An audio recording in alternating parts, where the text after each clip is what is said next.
본 방송에서 제공하는 투자 정보는 투자 판단에 대한 조언입니다. 방송에서 제공하는 주식의 가치, 가격 상승 및 가격 하락에 대해서는 방송사에서 보장하지 않습니다.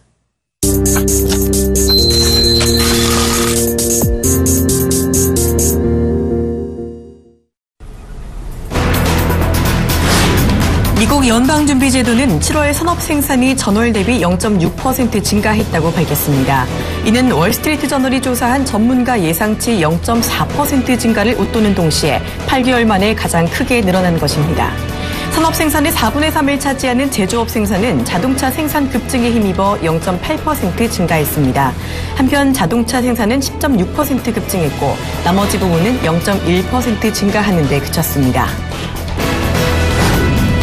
미국의 생산자 물가지수가 3개월 연속 상승하며 물가 상승률이 안정화되고 있는 것으로 나타났습니다.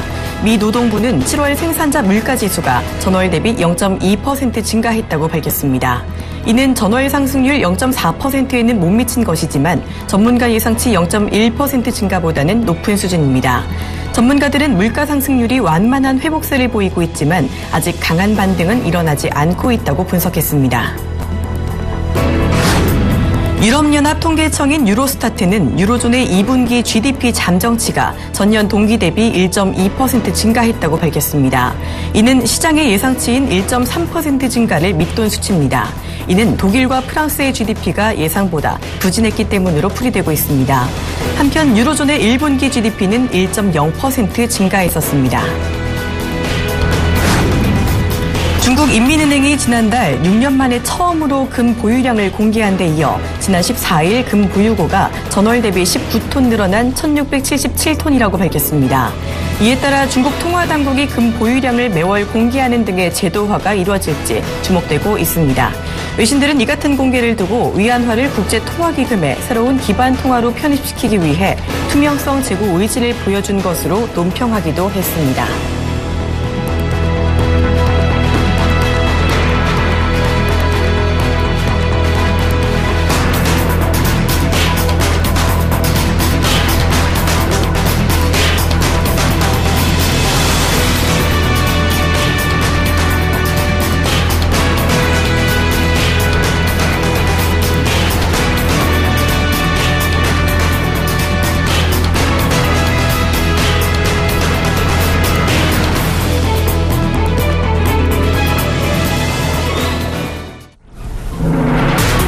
안녕하십니까. 출발 증시와이드 박진영입니다. 자, 말복이 지나면서 이제 더위도 조금씩 막바지에 들어서고 있는 것 같은데요. 우리 증시도 이제 조금씩 시원한 모습 보여주면 좋겠다. 이런 생각이 드는 요즘입니다.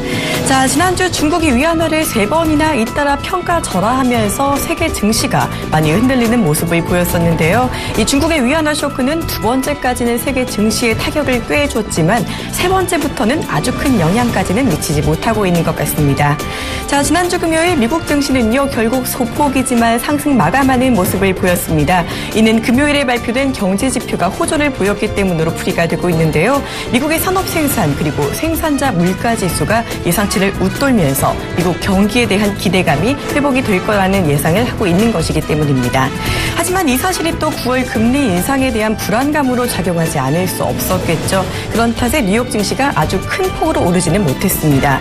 자, 지난 금요일 뉴욕 마감 지수는요, 3대 지수 모두 0.3에서 0.4% 오르면서 마감했습니다.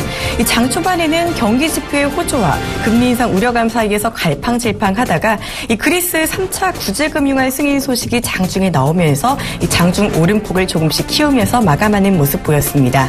자, 이렇게 그리스의 3차 구제금융 승인 소식이 들렸음에도요, 유럽 증시는 미국과는 달리 소폭 하락하는 모습을 보였습니다. 자, 유럽 증시 마감 상황 보시면요, 영국과 독일은 똑같이 0.27%씩 나란히 하락했고요. 프랑스의 까크 지수 0.61%로 조금 더 빠지는 모습 보였습니다. 자, 이렇게 유럽 증시가 부진했던 이유는요, 유로존의 2분기 잠정치 GDP가 기대치를 하회했기 때문으로 풀이되고 있습니다. 자, 유로존의 2분기 GDP는요, 전년보다 1.2% 증가했다고 하는데요. 이는 시장 예상치인 1.3%에 못 미친 수준이라고 합니다. 자, 이어서 유가 살펴보도록 하겠습니다. 자, 국제유가 지난주 상당히 크게 하락했었습니다. 특히 WTI 같은 경우는 지난주 4% 하락에 이어서 2% 추가 하락하는 모습을 보이기도 했었는데요. 그래도 금요일에는 0.6% 소폭 오르긴 했지만 그동안 워낙에 많이 빠졌기 때문에 그 갭을 크게 메우지는 못하는 상황이었습니다. 서부 텍사스산유 배럴당 43달러에 못 미치는 42.5달러 기록했고요. 두바이유와 브렌트유도 50달러 하회하는 모습 보였습니다.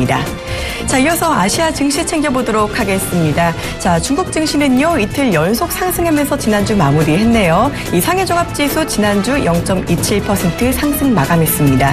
자, 위안화에 대한 우려감도 줄어들고요. 이 중국의 수출 경쟁력이 좋아질 거다 이런 기대감이 나타나면서 중국 이 수출 기대감 나타나면서 좀 상회하는 모습을 보였습니다. 반면에 일본 증시는요, 반등 하루 만에 다시 하락세를 보이면서 0.37% 하락하는 모습 보였습니다. 자, 이어서 국내 증시 어땠는지 살펴보도록 하겠습니다. 지난주 금요일에는요, 광복 70주년 임시 공휴일로 휴장이었고요. 따라서 목요일이 장 마감일이었습니다. 자, 지난주 목요일은요, 금통위에서 금리 동결을 발표하기도 했었고 옵션 만기일이기도 했었습니다. 이런 여러 가지 변수에도 불구하고 우리 증시 간밤에 좋은 모습을 보였습니다. 코스피는요, 0.4% 상승하면서 1980선 회복하는 모습 보였고요. 코스닥은 2% 가까이 오르면서 730선 탈환하는 모습 보였습니다. 자, 이렇게 세계 시장이 지난 한 주 동안에는 위안화 쇼크로 조금 혼란스러웠는데요. 이번 주는 어떤 모습 보일지 궁금합니다. 출발 증시 와이드 지금 시작합니다.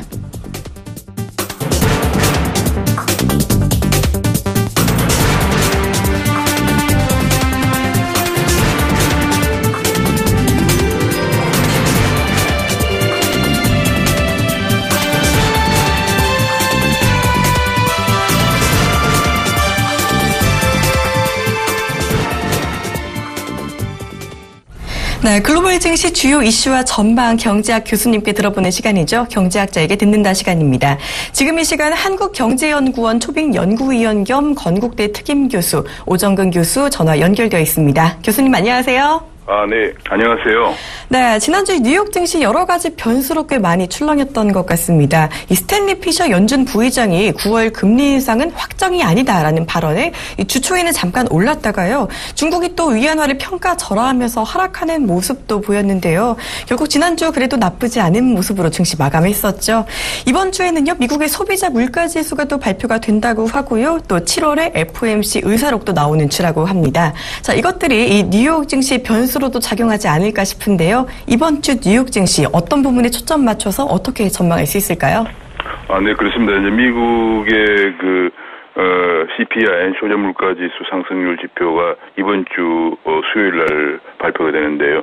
현재 이것이 이제 굉장히 중요한 이유가 미국의 FOMC의 금리 인상이 지금 두 가지 기준, 하나는 고용 지표, 하나는 이제 물가인데 고용 지표는 이제 지난 7월 실업률이 5.3%라서 미 연준이 생각하고 있는 완전 고용이라고 생각하고 있는 5.0%에 근접하고 있기 때문에 고용 시장은 상당히 개선되었다. 그래서 고용 지표만 생각하면은 9월 인상 가능성이 큽니다. 그런데 이제 한 가지 또 다른 지표인 물가 상승률이 2.0%가 기준인데 이것이 이제 지난달에 0.3%였거든요. 그래서 이 부분이 이제 굉장히 지금 연준으로 하여금 9월 인상을 어렵게 하고 저번에도 스탠리 피셔 연준 부의장도 이 부분 때문에 9월 인상 가능성이 크지 않다라고 얘기를 했는데 이번에 이제 7월달 지표가 나오는데요. 시장에서는 6월달 0.3%보다도 조금 낮은 0.2%가 되지 않겠느냐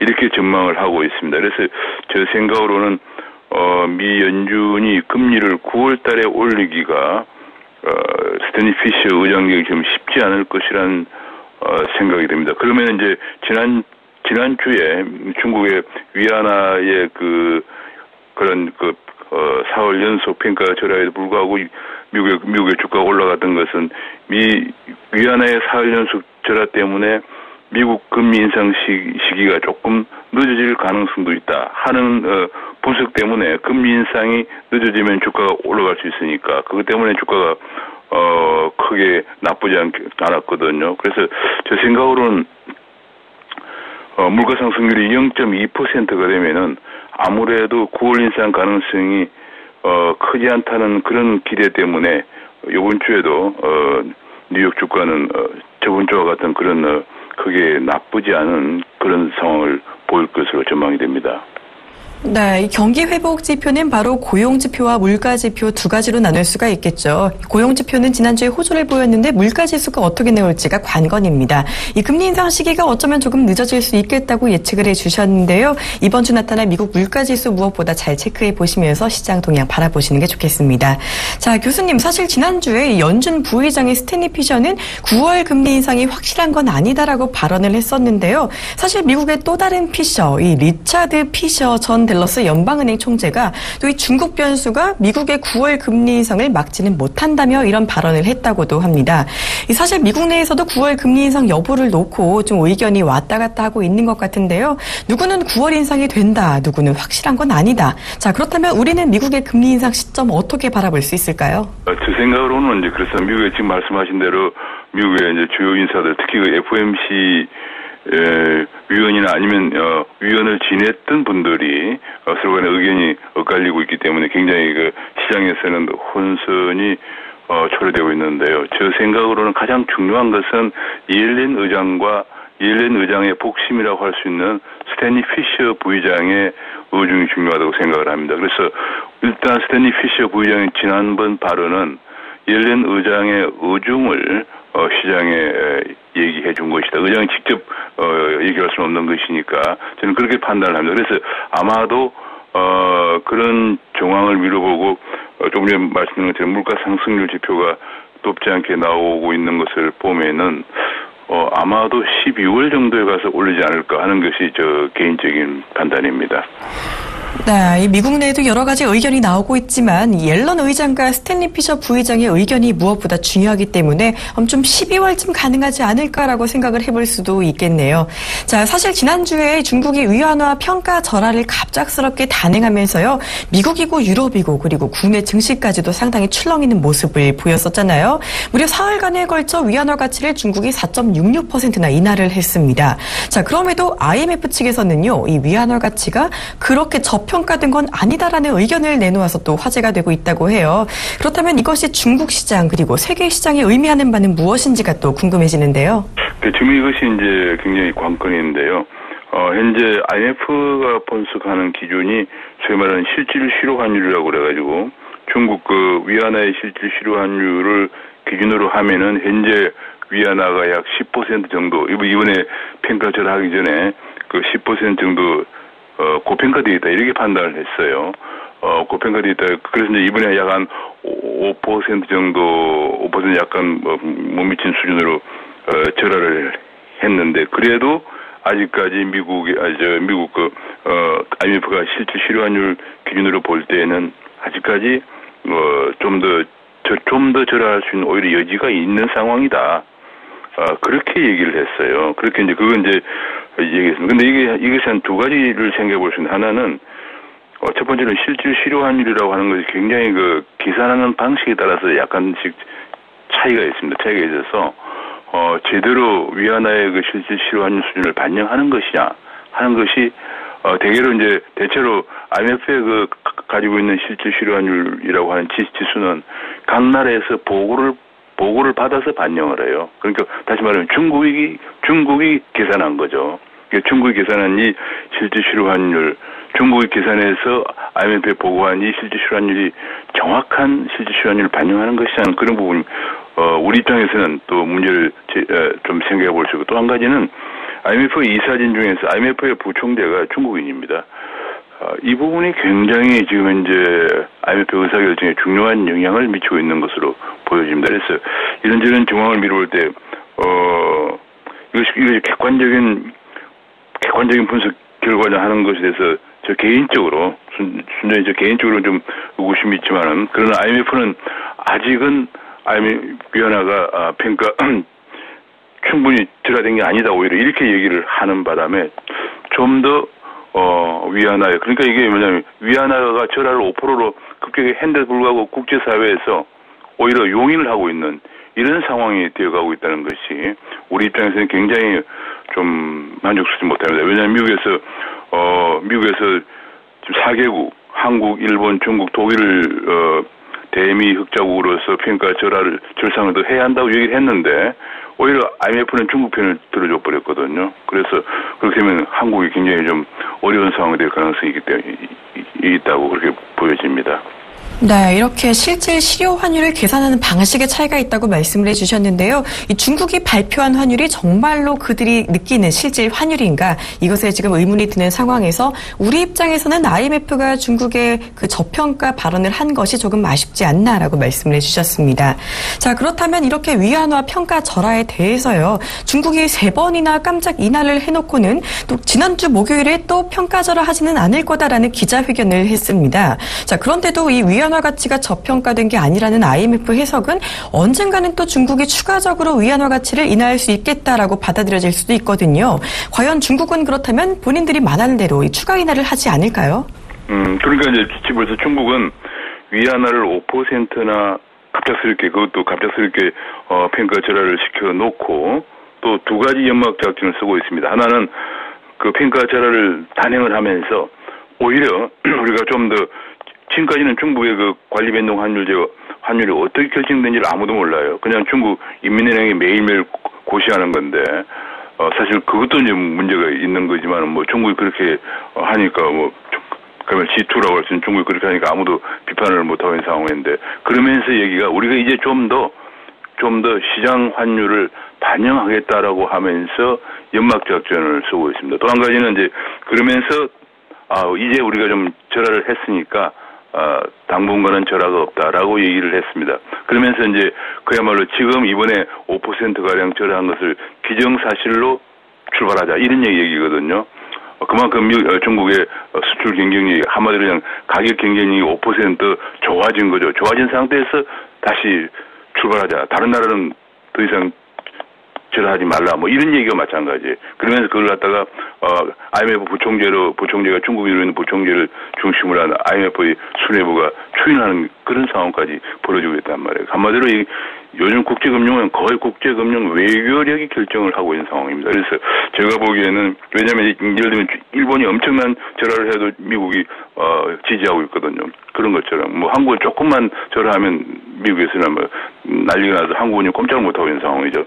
그래서 이런 상황이 되고 있는 상황인데 제가 보기에는 하반기에 중국 성장률이 아마도 7%가 안 될 겁니다. 상반기에 억지로 1분기 7.0, 2분기 7.0인데 하반기에 6.5% 정도로 성장률이 떨어질 가능성이 큰데 그럴 경우에는 추가 절하 가능성이 있습니다. 그래서 제 생각으로 아마 지금 시장에서도 남은 5% 정도를 더 절하를 할 것이다.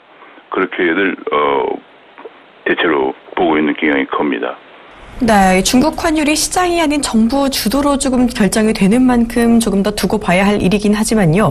하반기에 중국 성장률이 말씀하신 대로 7%가 되지 않을 경우에는 또 추가 절하할 가능성이 없지 않다고 말씀을 해주셨습니다. 자, 이렇게 중국이 위안화를 잇따라 평가 절하한 정책을 두고요. 이 근린 궁핍화 정책이다 이런 논란이 일고 있는 상황입니다. 자, 이 근린 궁핍화 정책이란 이웃 나라를 희생해서 자기 경제를 살리는 정책이라는 뜻인데요. 이런 중국의 위안화 평가 절하의 영향을 받아서 이 베트남도 자국 통화 가치를 떨어뜨렸고요. 이 말레이시아와 인도네시아의 통화 가치도 덩달아 떨어졌다고 합니다. 이에 또 일본이 이에 질세라 추가로 또 양적 완화를 할 가능성 역시 제기가 되고 있다고 하는데요. 자, 이 정도 되면 정말 이 환율 전쟁의 시작이라고 할 수 없을까 좀 싶은 생각이 드는데 어떻게 보시는지요? 네, 그렇습니다.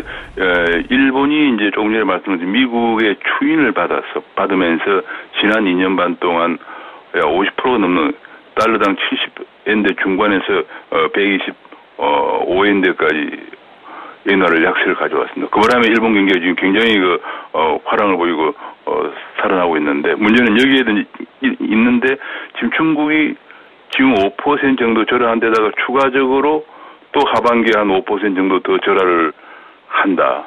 그런 상황이 되면은 그래서 아마 달러당 6.7위안 정도까지 간다든지 7, 8위안 정도에 가게 될 경우에는 일본도 가만히 있지 않을 겁니다. 일본이 그야말로 20년 불황 속을 겪다가 이제 그 위안화의 엄청난 절하에 힘입어서 경기가 회복되고 있는데 위안화 절하로 그 경기가 주춤하게 될 경우에는 아베노믹스의 커다란 문제가 생기는 것이니까 일본이 가만히 있지 않을 겁니다. 그런 저 생각으로는 일본이 추가 양적 완화 가능성이 하반기에 엔화가 더 약세를 보일 경우에 위안화 약세를 보일 경우에는 엔화의 추가 양적 완화 가능성이 상당히 크다 이렇게 보여집니다. 네, 일본이 그동안 또 엔저로 경기 부양을 톡톡히 한 만큼 추가로 양적 완화를 할 가능성 역시 염두에 두셔야 할 것 같습니다. 자, 예상치 못하게 이렇게 지난주에 중국 위안화 가치가 평가 절하되면서요. 지난 금통일 때 우리 금리도 같이 인하되지 않을까 이런 시장의 분위기도 있었습니다. 하지만 그래도 기존 시장의 예측대로 한은은 1.5% 금리를 동결했는데요. 이 말은 우리는 즉 환율 전쟁에 참여하지는 않겠다라는 뜻으로 받아들여지기도 합니다.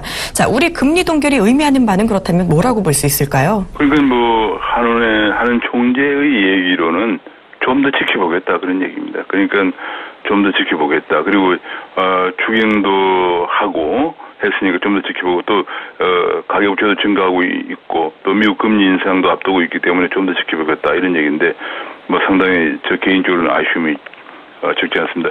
1994년도에도 엔화가 달러당 한 5엔대에서 8엔대로 갑작스럽게 엄청난 평가절하를 했고 그것에 부응해서 일본도 엄청난 엔화의 약세를 95년부터 시작을 했는데도 우리는 지금처럼 지켜보겠다 아니면 펀더멘털이 괜찮다 이런 얘기를 하면서 소극적으로 대응한 끝에 97년 위기가 왔습니다.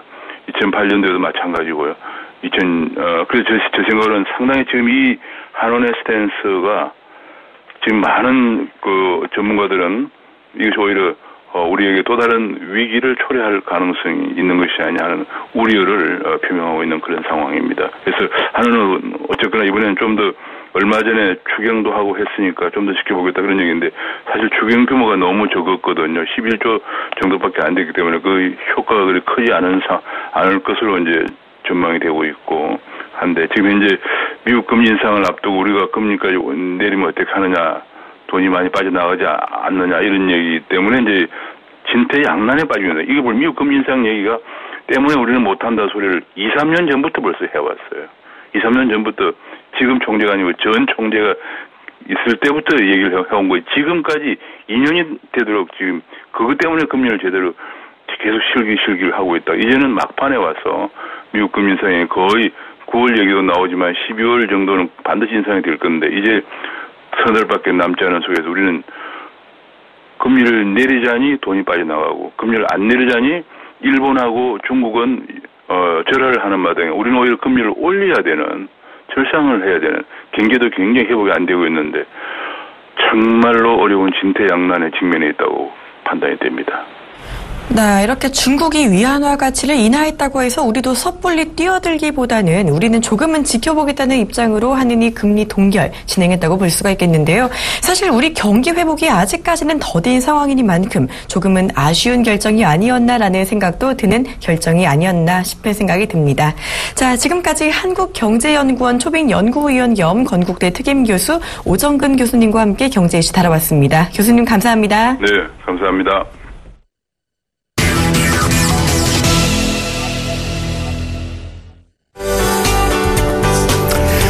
시청자 여러분 안녕하십니까. 3일에 긴 연휴가 지나고 또 여러분들을 찾아뵙습니다. 신문 읽어준 남자 예병구 멘토입니다.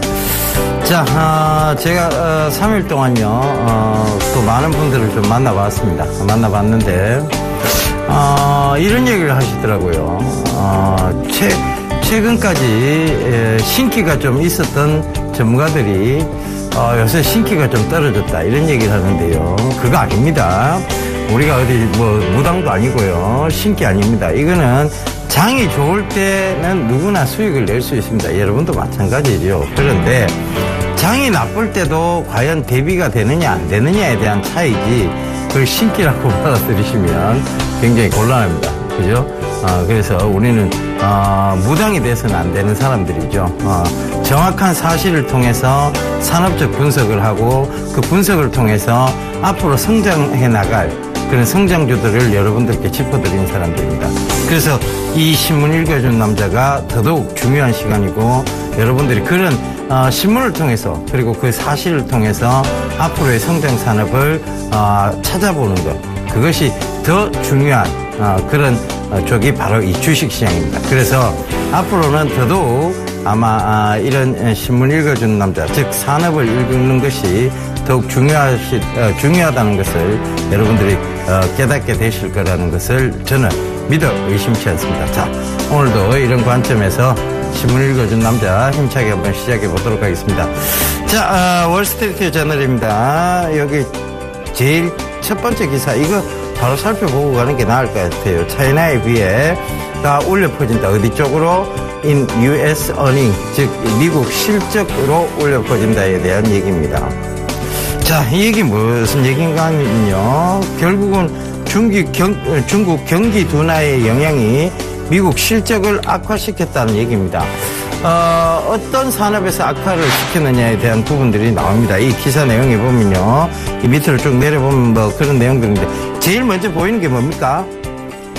자동차가 먼저 보이죠. 크라이슬러 자동차가 보이고 있는데, 이런, GM이라든가 크라이슬러, 포드, 이런 쪽에서의, 바로 중국 경기 둔화의 영향이, 자동차, 그 다음에, 전자 쪽이죠. 애플 쪽에도 산업적으로 타격을 미쳤다고 이 기사는 쓰고 있습니다. 근데 이것은, 단순하게 받아들일 문제는 아닙니다. 중국 경기 둔화의 영향으로 자동차가 지금 안 팔리고 있고 전자제품이 안 팔리고 있는 것이 아니죠. 바로 그들이 산업적 침해가 이제 시작되었다는 것입니다.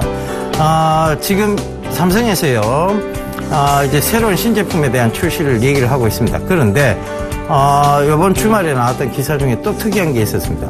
바로 뭐냐면 샤오미죠. 샤오미의 홍노트라는 것이 우리나라 가격으로 따지면 한 16만원, 17만원대의 가격이 형성되었다. 이런 기사들이 나왔습니다. 결국은 이제 저가로 이 가성비라고 얘기하죠. 우리 젊은이들 사이에서 가격 대비 성능이라고 얘기하는데 그 가성비가 가장 좋은 제품들이 중국 제품으로 자리 잡기 시작했다는 거예요. 가격은 싸지만 기능은 그에 못지않다. 그것이 가성비에 대한 얘기인데 결국은 이런 샤오미의 산업적 침해, 그 다음에 중국 로컬 브랜드 상해 자동차라든가 이런 자동차 쪽에서의 침해 이런 것들이 그들 자국 내에서도 가성비, 즉 우리가 돈이 많으면요 막 씁니다. 그죠? 제일 좋은 거 사죠. 그런데 돈이 예산을 막 짜고 할 때 어느 정도 조금 줄여도 이거보다 괜찮은 내가 충분히 사용할 수 있는 성능은 다 내겠다. 내가 운행할 수 있는 거리는 다 운행하겠다 싶으면 가격 대비 성능을 따지죠. 그것이 바로 중국 자동차 산업을 키운 계기가 됐고 중국 샤오미가 그만큼 성장하게 된 계기가 됐습니다. 그러면 그것 때문에 침해가 더 이루어졌다고 봐야지. 이 기사에 월스트리트 저널의 이 기자가 이 기사 내용은 너무 편협하게 쓴 기사가 아닌가 그렇게 좀 보여집니다.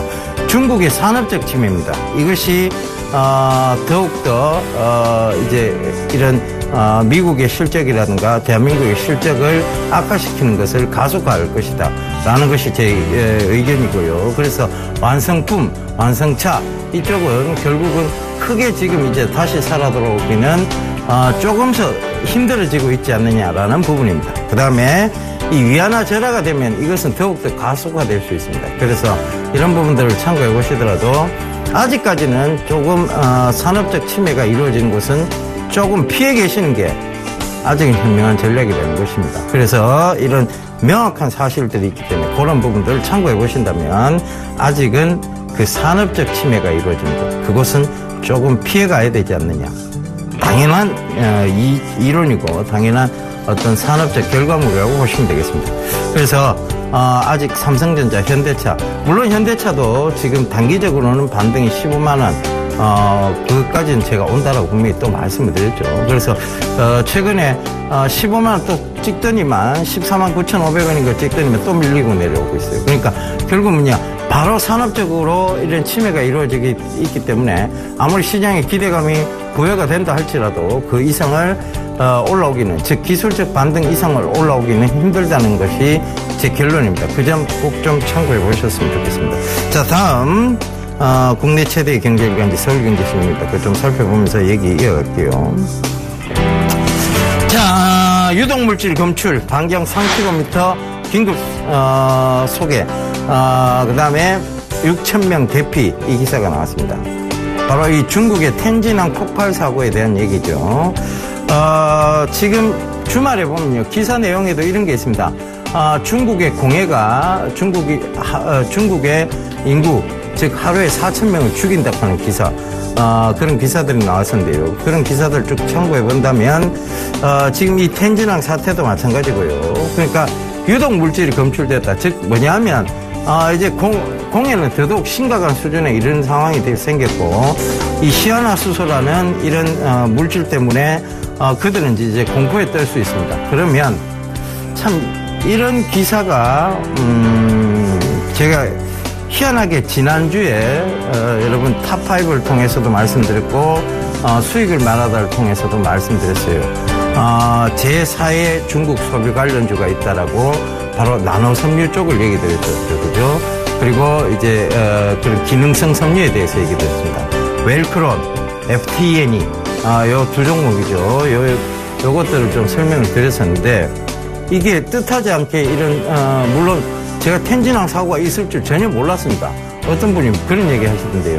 텐진항 사고 있을 줄 미리 알았던 거 아니냐. 이걸 어떻게 합니까? 그죠? 제가 알 수 없는 일입니다. 그런데 이런 것이 어떤 앞으로 이런 또 마스크 관련주에 분명하게 조금 급등세를 좀 만들어낼 수 있는 그 기사가 되어버렸습니다. 그죠? 그래서 오늘 뭐 만약에 갭을 띄워서 출발하게 되면 따라붙지 마시고요.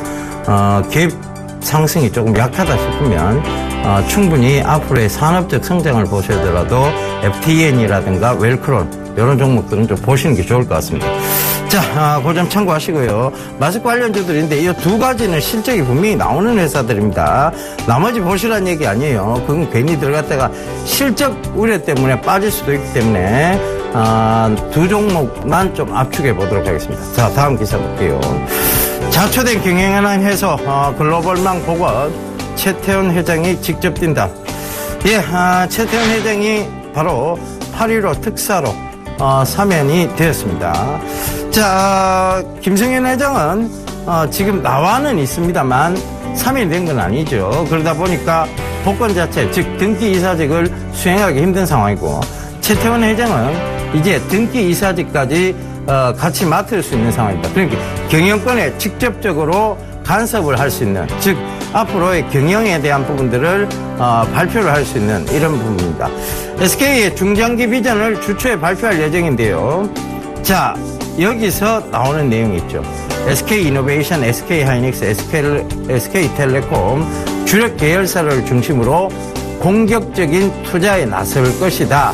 요 기사가 지금 여기에 나옵니다.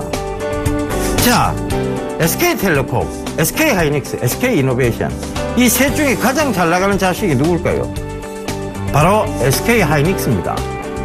그러니까 이 SK하이닉스에 지금 최태원 회장이 집무실도 지금 SK하이닉스 이천 공장에다가 새 집무실을 냈다는 점도 여러분들 참고해 보신다면 결국은 SK하이닉스를 세계 글로벌 기업으로 키우겠다는 얘기입니다.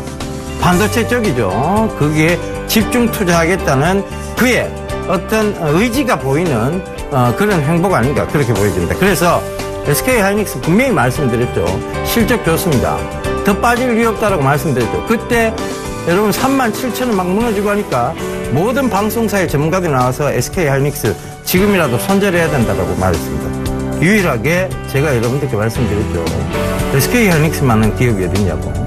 여러분들, 이 기업은 반드시 앞으로 지금 실적도 그렇지만 3, 4분기 실적은 더욱더 비수기가 아닌 호황기로 들어가기 때문에 더욱더 좋아질 수밖에 없다. 그 다음에 D램 가격 그건 논하지 마라. 이쪽은 지금 D램에다가 집중하고 있는 것이 아니라 모바일 D램, 그 다음에 SSD 시장에 집중을 하고 있다. 이런 얘기 드렸습니다. 그것이 바로 이 SK하이닉스가 다시 올라올 수밖에 없는 배경이었고, 지난주 금요일 날 SK 하이닉스가 정확하게 3% 이상 조금 다시 상승했습니다. SK 최태원 회장의 사면도 역시 그런 부분에서 이 SK 하이닉스를 올릴 수 있는, 그리고 공격적인 투자를 통해서 더욱더 주가가 좋아질 수밖에 없는 상황들이 만들어지고 있다는 것이죠. 여러분 꼭 좀 참고해 보셨으면 좋겠습니다. 자, 다음 기사 바로 살펴볼게요. 저장 용량 60%. 자, 조금 전에 말씀드렸던 SSD 시장에 대한 얘기입니다. 솔리드 스테이트 드라이브라고 얘기를 하죠. 이 16TB급 솔리드 스테이트 드라이브를 내놓는다. 삼성전자 차세대 SSD. 이들도 삼성전자도 이제 SSD 시장하고 이 모바일 DRAM 쪽으로 집중을 해 들어가겠다는 얘기입니다. 특히 SSD 시장 쪽에는 더욱더 이 박차를 가할 예정인데요. 세계적인 대세입니다. 이 솔리드 스테이트 드라이브는요, 이런 컴퓨터들의 읽기 쓰기 속도를 10배 이상을 만드는 정말 놀라운 급의 새로운 저장 장치죠. 이런 것들이 바로 앞으로 차세대 기술력이 되고 차세대 성장 산업입니다. 마이크로 컨텍스홀 얘기 많이 들었을 거예요. SSD 부품주입니다. 그 다음에 삼성전자는요, 지금 이 SSD를 내놓는다고 해도 바로 올라가지 못합니다. 이유는 바로 핸드폰 부분 쪽에서, 스마트폰 쪽에서 샤오미로부터 침해를 당하고 있기 때문입니다.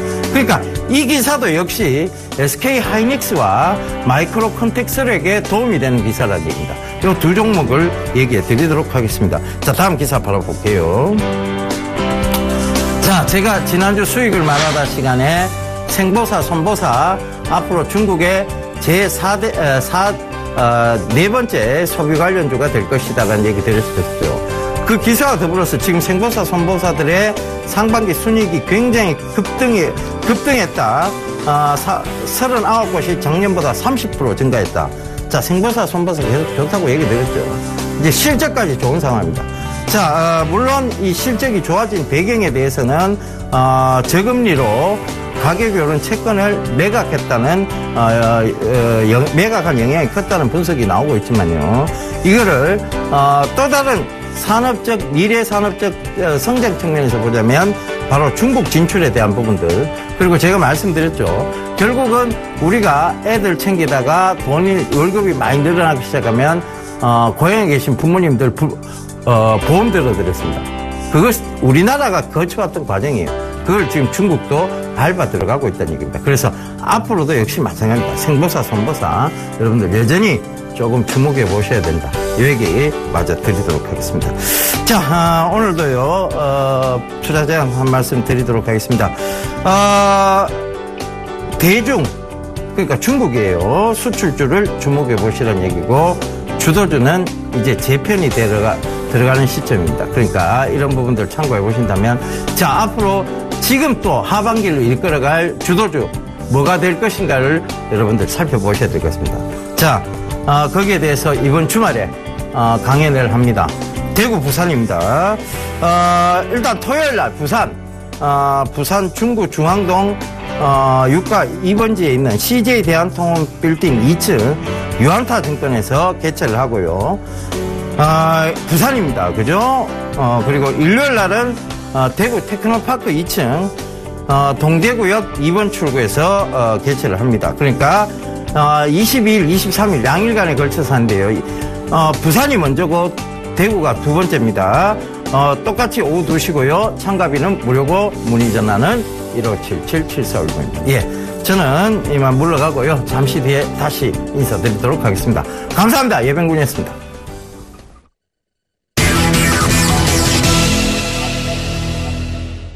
네, 국내 시황의 대가와 함께 국내 시장 전략 함께 짜보는 시간입니다. 지금 이 시간 아데나 투자자문 신승용 대표와 함께 하시겠습니다. 대표님 안녕하세요. 네, 안녕하십니까. 네, 지난 금요일이 임시 공휴일이어서 장이 안 열렸는데요. 그래서 지난주 목요일 시장을 리뷰를 좀 해봐야 할 것 같습니다. 자, 지난 한 주 사실 우리 증시 조금 힘든 시간 보냈는데요. 마지막 주 거래일에는 좀 양시장 모두 반등하는 좋은 모습 보였었죠. 어땠나요? 예, 뭐 지난주 일단은 가장 중요한 이슈 뭐니 해도 중국발 환율 악재였다라고 정리가 될 수 있을 듯합니다. 그러다 보니까 아무래도 이번 주 역시 혹시나 이제 그 환율 악재가 다시금 살아나는 것은 아니지 아니면 확실하게 환율 관련된 악재, 중국발 악재가 이제는 좀 불식 단계에 들어간 건 아닌지 어찌 보면 이번 주 같은 경우에는 중국발 환율 악재의 부담을 딛고 새롭게 일어서는 한 주가 될 가능성이 높겠다라는 그런 부분 먼저 말씀드리면서 시작하고자 합니다. 말씀하셨던 대로 지난주 일단은 장 2,000포인트를 깨지고 밑으로 이제 그 하향 일탈하는 그런 모습들 나타났죠. 지난 목요일 종가 기준이 1,983포인트. 지난 한 주간을 돌아보게 되면 25포인트 이상 하락하는 그런 모습 나타났었고요. 이에 따른 가장 큰 배경 내지는 원인 살펴본다면 중국발 위안화 평가 절하에 따른 악재 영향이었다. 이로 인해서 외국인들의 이탈 조금은 더 심하게 나타났었다라고 보여지고요. 다만 이제 목요일 지난주 가장 후반 오후장 들어오면서 전체적으로 이제 그 연기금을 중심으로 한 기관 중심의 매수세 유입이 되면서 시장 반등하는 그런 모습들 나타났었다 말씀을 드릴 수 있을 것 같습니다. 특징 업종 말씀을 드려보면 일단 중국발에 의해서 크게 흔들리고 또 흔들리는 변동성이 매우 심했던 그런 한 주가 아니었나 이렇게 생각이 됩니다. 중국의 영향을 가장 크게 많이 받았던 화장품 업종 그리고 최근 들어서 이제 그 메르스 여파가 종식이 되면서 혹시나 이제 그 중국에 대한 여행 수요가 느는 것은 아닌지라는 기대감을 가지고 상승을 조금은 좀 이끌어 왔었던 여행주들에 대한 급락 이 부분이 좀 크게 나타났었다 말씀을 좀 드릴 수 있을 것 같고요. 음식료주 역시 냉탕과 온탕을 왔다 갔다 하는 한 주였다라고 말씀을 드릴 수 있을 것 같습니다. 오뚜기를 중심으로 한 전반적인 음식료주의 안정성 그리고 성장성, 안정적인 지속적인 성장성이 사실상 시장 내에 긍정적인 영향을 미치면서 음식료주의 상승이 나름 크게 나타났었는데 차익 실현 매물이 크게 나타났었다. 오히려 이제 전체적인 어떤 그 중국발 변동성에 따른 우리 시장의 변동성 영향으로 인해서 일단 먼저 수익을 좀 챙기고 보자라는 그런 심리 우세하게 나타나면서 음식료주의 하락도 크게 나타났었다라고 여겨집니다. 다만 환율의 긍정적인 영향을 받을 가능성이 있는 자동차주의 전반적인 상승이 있었다라는 그런 부분들 그리고 바이오주를 비롯해서 제약주 역시 등락을 반복하는 그런 한 주가 아니었나 이렇게 말씀드릴 수 있을 것 같습니다.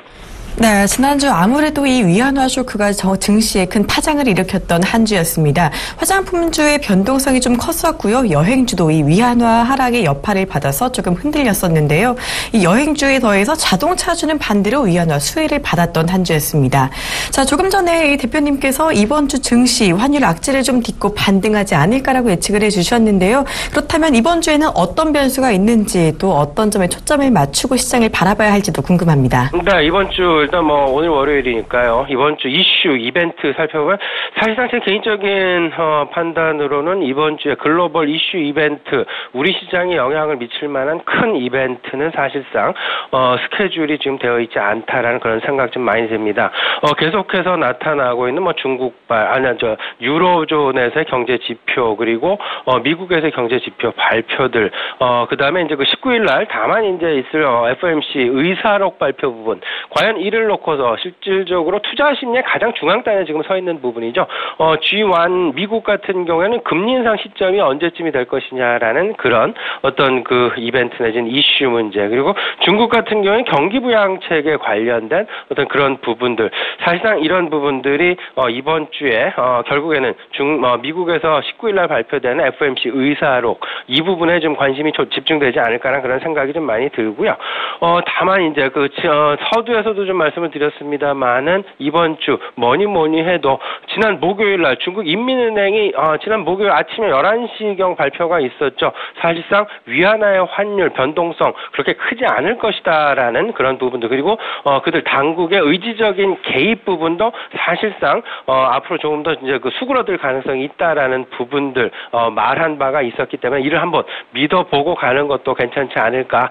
이를 이제 그 증명이라도 하듯이 사실상 지난 지난주 중국 상해 증시 5%가 넘는 상승 마감을 했습니다. 금요일 같은 경우, 그러니까 금요일 중심으로 해서 중국 상해 증시 같은 경우는 한 0.4% 내외 상승을 보였습니다. 많은 주간 단위로는 5%가 넘는 상승을 보였다라는 점, 나름 안정화를 꾀하고 있다라는 점, 이 부분에 초점을 좀 맞춰보면서요. 위안화의 안정화, 그리고 중국 증시의 변동성 축소 부분, 이런 부분들이 결국은 우리 시장 내에 1980, 1970포인트에 대한 어떤 그 바닥 확인을 하고 가는 그런 어떤 그 지지선 역할을 확실히 해줄 수 있지 않을까라는 그런 기대감 가져보면서요. 지난 목요일 날도 이랬었죠.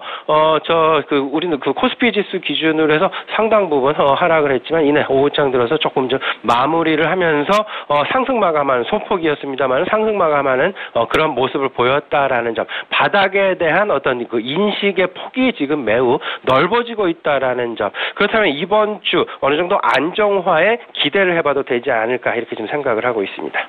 네, 이번 주 아주 큰 이벤트는 없는 상황에서요. 이 미국의 7월 FOMC 회의록이 19일에 발표가 된다고 하니까요. 이 부분 계속 지켜보시는 게 좋겠고요. 또 위안화 환율 안정화에 대한 기대감을 조금은 가져갈 수 있지 않을까라고 생각해 보시는 것도 좋겠습니다. 자, 지난 한 주의 가장 큰 변동성이 바로 중국이었죠. 중국이 일단은 위안화 추가 인하는 하지 않겠다고 밝혔는데요. 이런 변동성과 더불어서 이 중국의 좀 안정화를 기대를 하는 상황에서 어떤 업종에 우리는 또 관심을 가져볼 수 있을지도 궁금합니다. 그래도 지난주 낙폭과대가 컸었던 그런 업종에 대한 관심, 특히나 그 중국발 어떤 그 위안화 절하 관련 낙폭 과대주들 가장 컸었던 것이 화장품과 여행주가 아니었나 이렇게 좀 생각이 됩니다. 근데 동교롭게도 이제 그 화장품주, 지난주에 화장품주들의 2분기 실적 발표가 있었고요. 대부분 시장 기대치를 충족하는 수준의 긍정적인 실적을 발표했다라는 점. 그렇다라면 지금 현재의 시장에서 평가되고 있는 그들의 주가, 중국에 의해서 낙폭이 크게 키워졌었던 화장품의 주가, 이제 회복 단계로 들어갈 가능성 분명히 있겠다. 반등 국면에 분명히 들어갈 가능성이 있겠다라는 기대를 가지셔도 좋을 것 같고요. 여행업종 역시 마찬가지가 되겠습니다. 지금 정부에서 그 경기 부양에 대한 새로운 4대 축을 발표한 것이 결국 관광업이 그 중에 한 축으로 들어가 있습니다. 그 관광업 들어가 있다는 점. 그렇다면 그 속에 가장 중앙에는 하나투어, 모두투어, 인터파크 뭐 이런 종목들에 대한 관심, 낙폭이 크게 나타났었던 종목들, 그만큼 반등의 폭도 클 수도 있다라는 그런 기대감 가져보셔도 어떨까 싶습니다. 이와 관련해서 이제 그 주가 낙폭 확대, 낙폭이 이제 컸었던 종목에 대한 관심을 가질 때 여기에 또 하나 추가돼야 될 부분이 분명히 있을 것입니다. 무슨 얘기냐면요. 화장품주에서도 지켜봤듯이 실적 개선이 실질적으로 가능한가의 여부, 교집합으로 주가 낙폭 확대 기업, 그리고 실적 개선에 대한 실적 개선 기대감이 있는 기업, 이 부분 이 두 가지가 교집합으로 작용하는 그런 기업군들에 대한 관심이 이번 주에는 좀 괜찮지 않을까 이렇게 좀 생각이 되고 있습니다. 네, 지난주 이 낙폭과대였던 기업들의 관심을 가지자라고 말씀을 하셨는데요. 이 실적과 환율이 뒤섞여서 변동성이 컸던 화장품주들 일단 좀 기대를 해보시는 것도 좋겠고요. 여행주 역시 지난주에 많이 빠진 만큼 관심 가져보시는 것도 좋겠습니다. 또 특히 이런 기업들 보실 때 실적 개선의 여부 역시 꼭 체크해보시는 게 좋겠네요. 자, 그렇다면 대표님, 오늘 금일장 투자 전략은 어떤 것을 좀 세워볼 수가 있을까요? 오늘 시장 같은 경우는 이제 그 시장의 투자 심리가 과연 제자리를 찾아가느냐, 안정화 국면으로 들어가느냐, 안 들어가느냐의 여부를 판단하는 기준점이 될 것이다라는 그런 생각을 좀 가지고 있습니다. 만에 하나 오늘 같은 경우 시장의 투자 심리가 상당 부분 힘들어지는 상황으로 전개가 된다면 이번 주 내내 계속 힘들 가능성이 높아 보이고요.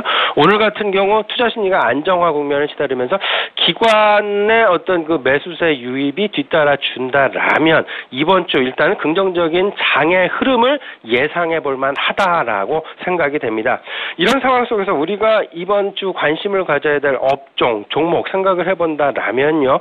뭐니 2분기 실적 그리고 3분기 실적에 대한 개선 기대감이 있는 업종, 가장 대표적인 것이 증권업종, 화학업종 그리고 화장품 업종이 아닐까 생각이 되고요. 어떤 그 화장품 같은 경우는 전체적인 큰 그림 속에서 본다면 연착륙에 대한 기대를 충분히 가지셔도 될 것이다라는 그런 말씀 좀 드려봅니다. 아울러서요, 글로벌 변수의 어떤 그 방향성 확실하게 지금 제시를 해주고 있습니다. 달러화의 방향성, 위안화의 방향성, 유로화의 방향성, 이러다 보니까 엔화의 방향성도 결정이 된 상황이고요. 우리 원화의 방향성 역시 마찬가지로 원화 강세 쪽, 원화 약세 쪽에 조금은 더 방향을 잡고 가고 있는 듯합니다. 그렇다면 원화 약세와 맞물리면서 수출 관련 경기 민감주에 대한 관심을 당연히 관심의 축 한 군데에 갖고 가셔야 될 것 같고요. 또 한 가지는 소비와 직접 연관이 있는 업종. 모든 정부, 지금 각국의 정부들이 다 내수와 수출, 과거에는 내수에 관심을 가졌다라면, 내수 지향적인 어떤 그 정책을 써왔다라면 지금 현재는 이원화 정책을 쓰고 있습니다. 내수 부양은 물론 수출까지 같이 부양을 하면서 그들의 그 전체적인 그 경제를 부흥시키려는, 발전시키려는, 회복시키려는 그런 노력을 하고 있다라는 점. 이 부분 속에서, 이 축에서 지금 현재 환율과 관련된 어떤 그 눈에 보이지 않는 전쟁이 새롭게 시작이 되었다라고 보셔야 될 듯하고요. 그렇다면 내수와 수출, 이 속에서 경기 민감주에 대한 관심을 가지는 것이 바람직하겠다. 아울러서 서비스 업종에 대한 관심도 아울러서 갖는 것이 바람직해 보입니다. 여행업종, 그 다음에 금융서비스, 그 다음에 컨텐츠 서비스 관련된 그런 부분들 같이 한번 생각을 해보셨으면 어떨까 싶습니다. 네, 이번 주 실적 개선 가능성이 있는 증권과 화학 그리고 화장품 업종 눈여겨보시고요. 내수는 물론이고 이 원화 약세 기조에 맞물린 수출 관련주, 거기에 더해서 여행과 운송, 콘텐츠 업종 같은 서비스 관련주에도 관심 가지시는 게 좋겠다고 말씀해 주셨습니다. 자, 지금까지 국내 시황과 전망 전략, 이 아드나 투자자문 신승용 대표와 함께 잡았습니다. 대표님 감사합니다. 네, 감사합니다.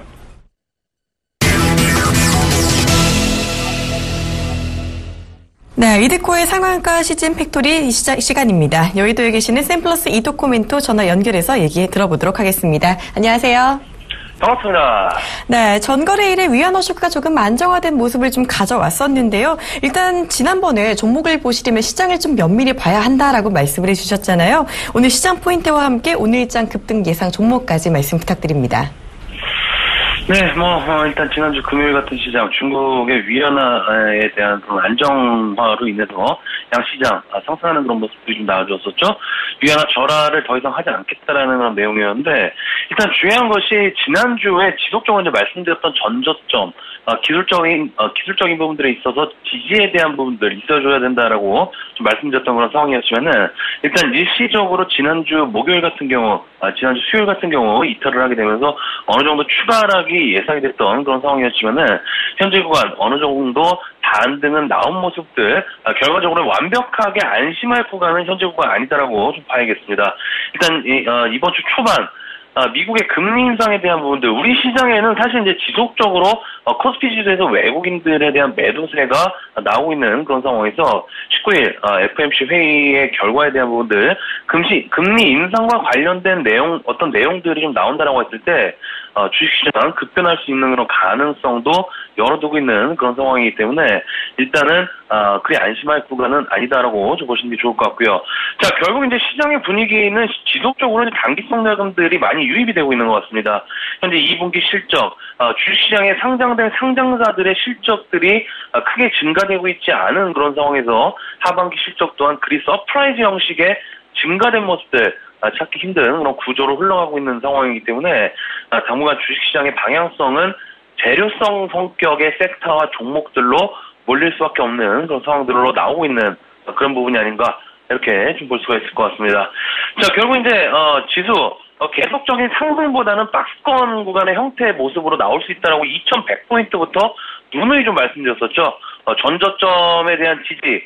글쎄, 일단 현재 구간 단기 바닥은 어느 정도 확인이 된 그런 모습이게 되겠지만은, 현재 구간 개인적으로는 단기적으로 지금, 1930포인트가 이탈되지 않는다라고 했을 때는 점진적으로 2020포인트 부근까지 일단은 상승세 열어놓은 그런 상황이기 때문에 5일선 회복에 대한 초점을 맞추시면서 대외적인 이슈들, 7월에 FOMC 회의, 그것이 이제 19일 발표가 되죠. 그리고 중국장 분위기 정도 살펴보시면서 능동적으로 대처를 하시면 크게 무리 없지 않나 싶습니다. 자, 코스닥 지수, 지난주에 지속적으로 좀 말씀드렸던 부분들, 121선에 대한 지지가 관건이다라고 좀 말씀드렸던 부분들 기억을 하실 겁니다.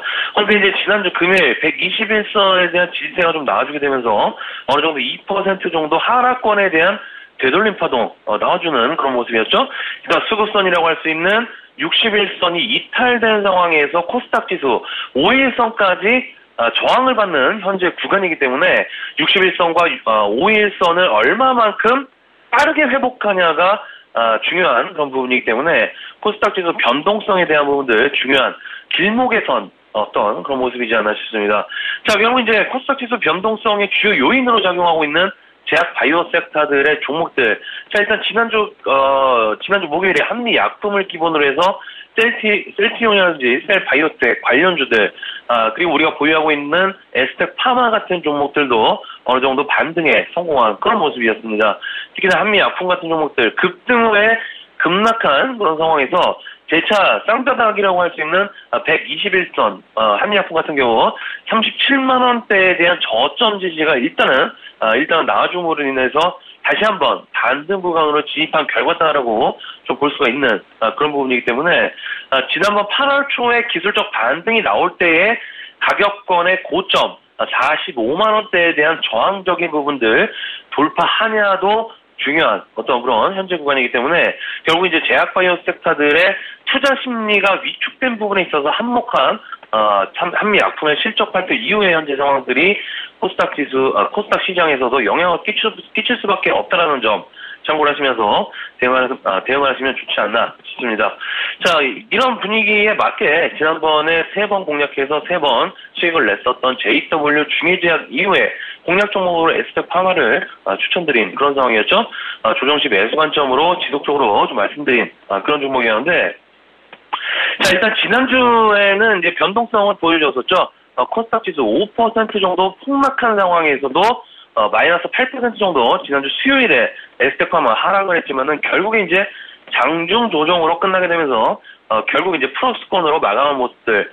자, 결국 이제 목요일 시장에도 3% 정도 상승세가 좀 나와주게 되면서 자, 기관들까지 일단은 매수에 들어온 그런 상황입니다. 우리가 매수할 때 기관들이 동참을 해서 같은 시기에 매수에 임해준 그런 모습이 되겠지만은 일단 지난주 목요일 바닥을 확인하는 모습들에서의 기관 매수적인 부분들 오늘 상당히 좀 기대가 되는 이번 주 초반 상당히 좀 기대가 되는 그런 부분이기 때문에 자, 기술적으로도 상승의 연속성을 가지고 있는 종목에서는 61선에 대한 지지 반드시 좀 나와줘야 된다라고 좀 말씀 좀 드렸는데 현재 에스텍 파마 61선을 지지하고 있는 그런 상황들 21선에 대한 저항을 받고 있는 그런 상황이 되겠지만은 현재 21선 우하향이 되고 있는 그런 상황에서 강력한 재료적인 부분들 좀 나온다라고 했을 때 21선 어느 정도 장대 양봉으로 뚫어버릴 그런 기세가 느껴질 그런 에너지를 모으는 그런 상황이기 때문에